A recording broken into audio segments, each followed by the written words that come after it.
গ্রামের নাম কালাবগি, উপজেলা দাকব, জেলা খুলনা। বাংলাদেশের দক্ষিণের সর্বশেষ বসতি। পাশেই শিবচা নদী। শুধু শিবচা নদী নয়, প্রমত্ত একটি বহমান নদী। যেই নদী এখানকার মানুষের জীবন বাঁচায়, আবার অনেকের জীবন কেড়েও নেয়। শুধু জীবনই না, কেড়ে নেয় সম্পদ।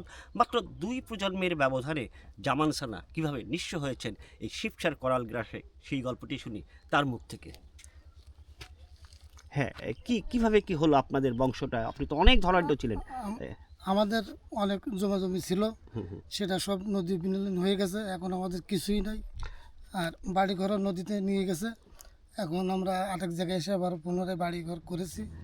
কি পরিমাণ জমি ছিল আপনার বাবার? তা 300 বিঘের উপরে জমি ছিল। কোথায় ছিল যদি একটু? এই যে শিবসার এই এই এই এই যে টোটা, এইখান থেকে আমাদের খালি একটা ঘের ছিল, প্রায় 200 বিঘের ঘের। ওই টোটা সেটা সম্পূর্ণ বিলীন হয়ে গেছে।